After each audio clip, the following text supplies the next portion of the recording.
magaalada Hargeysa waxaa kulan ku yeeshay madaxweynaha Soomaaliland iyo mas'uuliyiinta xisbiyada mucaaradka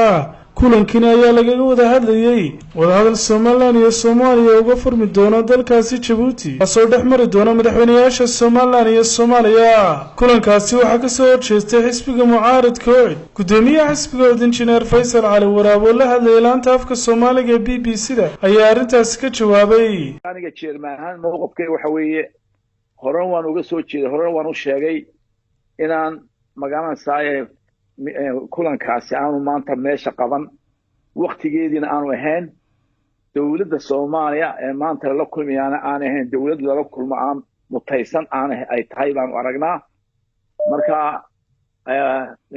guud ahaan kama soo horjeedaan Soomaaliya wada hadlaan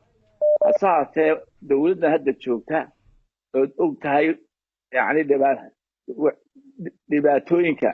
ay la raadiyeen Soomaaliland iyo heshiisyada ka baxeen iyo kii u dambeeyay ninka wasiirka arrimaha dibadda u qaabilsan wuxuu ku hadliyay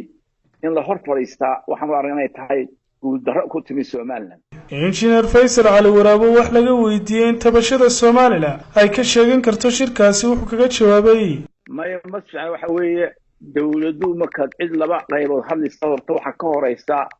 in jawi wanaagsan oo isku ahaan hostile in la abuuro in heshiisyadii hore la fuliyo oo meeshii joogta iyo wanaag jirta weeye laakiin waxaan u aragnaa arrintan inay tahay arrin campaign ku geliyo madaxweyne Farmaajo arrinta oo annaga wax allaay wax dan ugu jira aan jirin isagoo isleeyahay waxaad ku heli doontaa magaalada Saaye taageero ayaad ku heli doontaa laakiin anigu mowqifkaygu waxa weeye Soomaaliland waxa maalin lagu dhameeyo wax suurtagal ma aha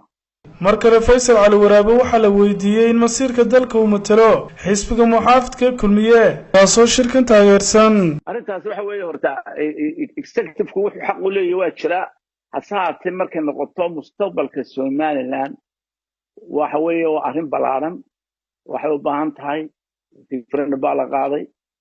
dagaal baa lagu qaaday waa la dhintay waa loo xasuuqay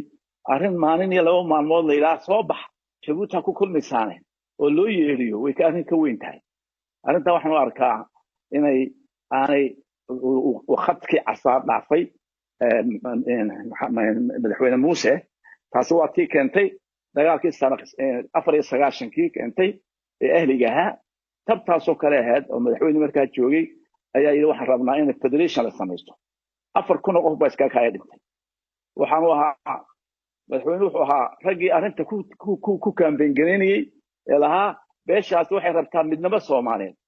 maantana waxaan u aragnaa in arrinta tiyo kala tahay yaan aragnaa oo khadki dhaafay ugu dambeyntii Injineer Faysal Cali Waraab oo la weydiiyay waxa xilligan keenay arrintaasi sidaas uga hadlay wuxuu kaga jawaabay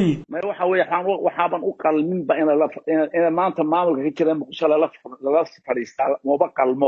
uma qalmo waa maamulku sheeganaya waa maamulku soo farageliyay waa maamul heshiisyada hore ka baxay waa maamul shirkadu u dhameysay berbera horumarkeeda ka soo horjeeda wax xaraam ba in la horfadhiyo Ismaan Axmed Sabti Hargeysa